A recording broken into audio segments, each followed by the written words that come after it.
Obligatory reminder that everything you're about to hear will be statements of my opinion and subjective experience with a book I read. If you disagree, it doesn't mean we can't be friends. So, despite my experience with R.F. Kuang's previous work, I saw the rave reviews and I just had to give Babel a try. I'll split this video into a spoiler-free review, and I'll follow that with a section where we briefly look at a few key moments that more concretely illustrate some of the points I'll bring up. So, let's start with the first of those sections. I'll start with the positives.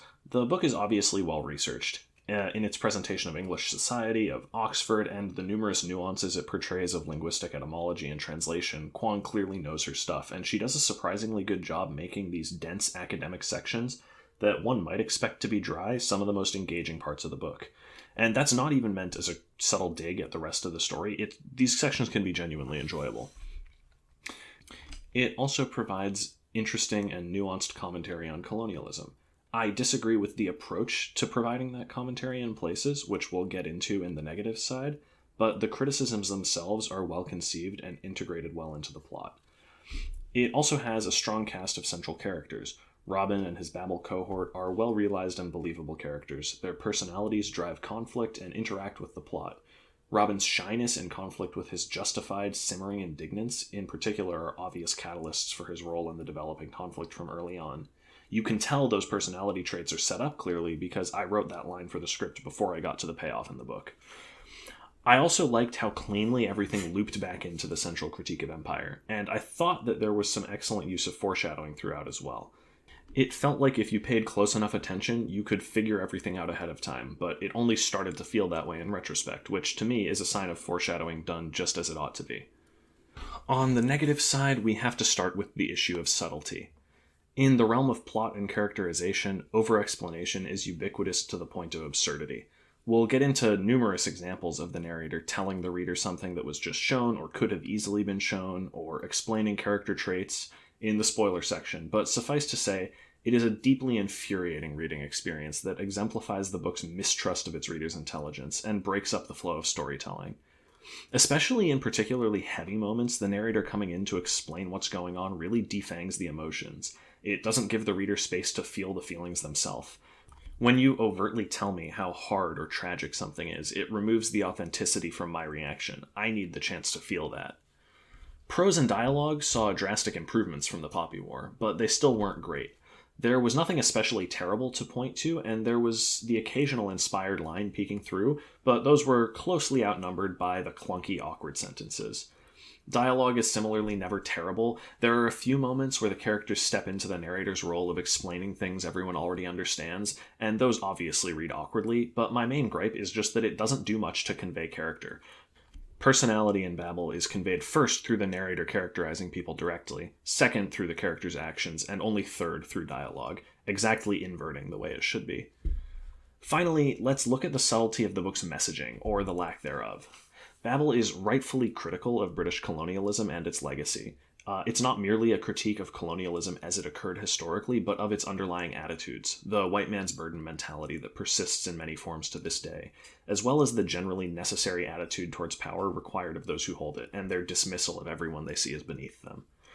It incorporates critiques of capitalism, sexism, and racism, both individual and systemic, and treats each of these issues with appropriate care. This is implicit in numerous character interactions, as well as in the premise of the central plot. It is explicit in much of the book's narration and its less natural pieces of dialogue. The narrator often goes out of their way to remind the reader of the links between what they are reading and colonialism, be it a single racist interaction or the deaths of numerous people by cholera. Now, merely illustrating these events is not a problem, and can even be educational if integrated well into the story, which it often is. The problem comes when the narration feels the need to point out the connections between its depicted events and their consequences to its readers. I think this pretty unambiguously weakens the writing, taking the reader out of the story and showing a lack of trust for their ability to make these connections themselves. Overall, Babel tells an interesting story, good enough to mostly sustain my interest through an infuriating and self-sabotaging writing style. That's grounds for praise, but should be held against the book as well. The aforementioned stylistic issues really pervade the story as a whole, weakening its themes, dragging my interest away from the plot, and flattening its characters. It's really impossible to write a good book this way. So, the rest of this video is going to contain reasonably heavy spoilers. If you don't want to be spoiled, it's time for you to go away. For the rest of you, let's look at some specific examples of what I'm talking about. So right at the beginning of the book, we get a really good character moment for Robin. He's a little kid, Lovell is going to take him to England, and this poor Chinese worker is trying to get on the ship with his permit, or ticket, or whatever it is, while being abused by the dock worker. Robin comes over to translate, and he has the choice to either stand up for the worker, who does have the proper permit and is just trying to improve his life, or fall in with the white people.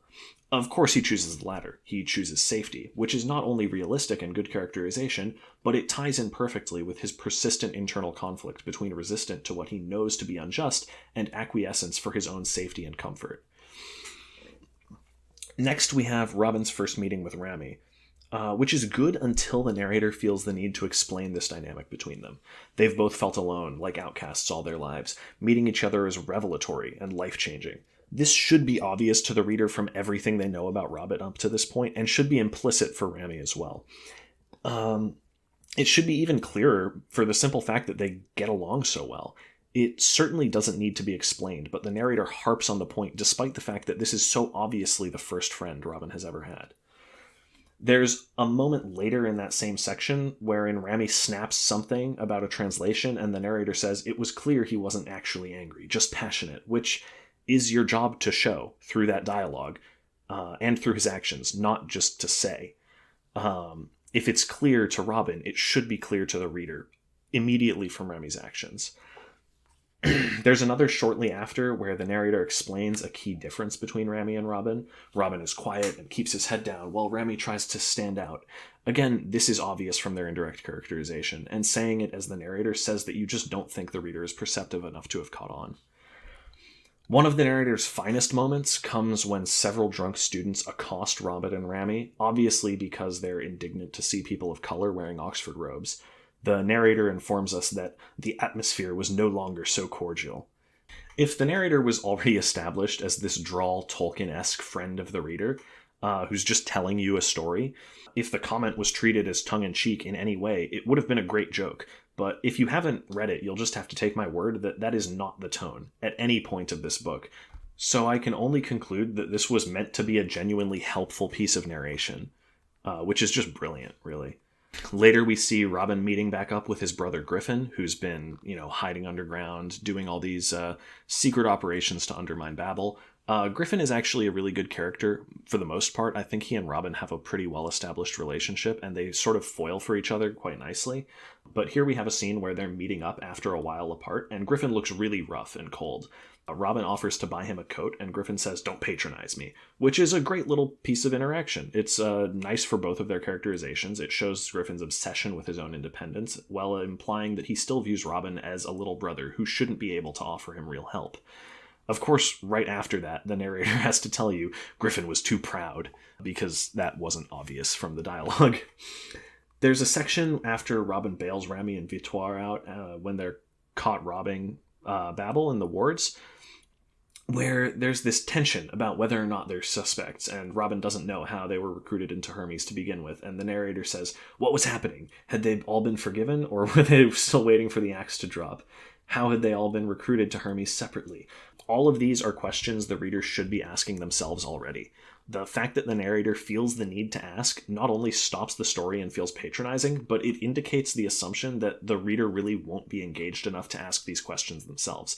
It's just this unnecessary extra flab on the book that is going to be useless to an engaged reader, and I don't know if you really care about an unengaged reader, and certainly if I wasn't engaged, this sort of explanation wouldn't help bring me back in, Again, when Robin and Rami go out in Canton, the narration points out that they aren't being stared at. This is really good. It makes sense as something that would happen. It makes sense that Robin would notice, since it's different from his experience in England. Then the narrator has to point out that this is the opposite of their experience at Oxford, which is patronizing at best, again. There's a section after Robin kills his father, Professor Lovell, where he discovers these letters Lovell's written. He's basically stating his disdain for the Chinese and his plans to bait them into committing the first act of aggression to start a war. This is a great example of what I often say about political intrigue suffering especially from this kind of writing. These scenes should be subtle. They should invite the reader to engage with the political implication of these letters, to ask questions and form their own conjectures. Instead, the narrator spends the paragraph going, "They had never intended to negotiate in good faith. They'd been planning for war all along." Again, assuming that the reader is too stupid to infer even the most obvious implications, and certainly not giving any space to consider the more subtle. There's this terrible line during the final sequence. So Robin and some of the other translators take over Babel, the tower, and they're holding it hostage, essentially. This is the translator's revolution that's in the title of the book, right? And Robin is spiraling. The narrator says he wanted them to know exactly what he was, which was their worst nightmare. Which is a great combination of a sentiment that you don't need to express as the narrator. This is something that you already know. Robin is clearly furious. This has been simmering resentment building for the entire book. And it's also expressed as clunkily as possible. It's just a really awful sentence to read. And that whole section in the tower has a ton of emotional weight behind it. We see the consequences of colonialism and what it's done to these students implicit in their resistance.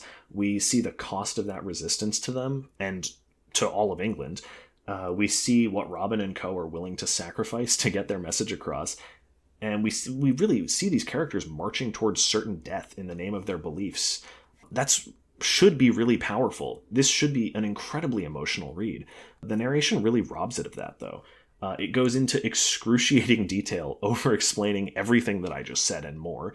It doesn't trust its reader to understand the weight of this moment or to have the proper emotional response, so it has to tell you what to feel about it, why this is meaningful.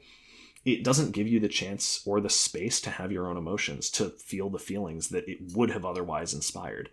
As I read through this section, I kept starting to have my own strong feelings about what was happening, only to be interrupted by the narrator awkwardly freezing the flow of the book's most important scene to tell me how important it was. It hollows itself out in service of adding extra narrative bloat and ruins what would have otherwise been a really effective climax. Babel could have been a good book. It had such a fantastic, well-realized concept. It boasted a solid cast of characters and a really well-put-together plot. Then it undermined itself at every turn, undercutting every moment and doing everything it could to distance the reader from the experience. Cut out 100 pages of pointless excess narration, and this could be fantastic. But you just can't write a good book this way.